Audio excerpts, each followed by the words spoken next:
बिल्ली और चूहों की कहानी। एक बार एक बिल्ली थी। वो बहुत ही चालाक और चौकस थी और उसकी इसी चालाकी और चौकसी को देखकर चूहे भी सावधान हो गए थे और अब चूहे बिल्ली के हाथ नहीं आ रहे थे। एक समय ऐसा आया कि बिल्ली भूख के मारे तड़पने लगी। एक भी चूहा उसके हाथ नहीं आता था, क्योंकि वो उसकी आहट सुनते ही तेजी से अपने बिल में छुप जाते थे। भूख से बचने के लिए बिल्ली योजना बनाने लगी। तभी उसके दिमाग में कुछ आया और वो एक टेबल पर उल्टी लेट गई। उसने सभी चूहों को यह सोचने पर मजबूर कर दिया कि वो मर चुकी है। सारे चूहे बिल्ली को ऐसे लेटा हुआ अपने बिल से ही देख रहे थे। उन्हें पता था कि बिल्ली बहुत चालाक है, इसलिए उनमें से कोई भी चूहा अपने बिल से बाहर नहीं आया। लेकिन बिल्ली भी हार मानने वालों में से नहीं थी।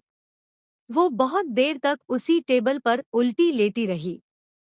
धीरे धीरे चूहों को लगने लगा कि बिल्ली मर चुकी है। वो जश्न मनाते हुए अपने बिल से निकलने लगे। चूहे जैसे ही बिल्ली की टेबल के पास पहुंचे, उसने उछलकर दो चूहे पकड़ लिए।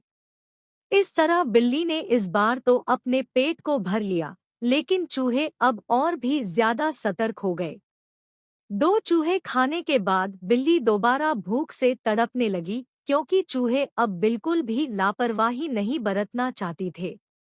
इस बार पेट भरने के लिए एक बार फिर बिल्ली को योजना बनानी थी। लेकिन इस बार छोटी योजना काम नहीं आने वाली थी। इसलिए बिल्ली ने अब खुद को पूरे आटे से ढक लिया। चूहों ने सोचा कि वह आटा है और उसे खाने के लिए आ गए। लेकिन एक बूढ़े चूहे ने उन्हें रोक दिया। उसने ध्यान से आटा देखा तो उसे उसमें बिल्ली का आकार दिखने लगा। तभी बूढ़े चूहे ने हल्ला मचाना शुरू किया। उसने कहा, सब अपने बिल में चले जाओ। यहाँ आटे में बिल्ली छुपी है। बूढ़े चूहे की बात सुनकर सारे चूहे अपने बिल में चले गए। जब बहुत देर तक एक भी चूहा बिल्ली के पास नहीं पहुंचा, तब बिल्ली थकने की वजह से उठ गई। इस तरह बूढ़े चूहे ने अपने अनुभव से सारे चूहों की जान बचा ली।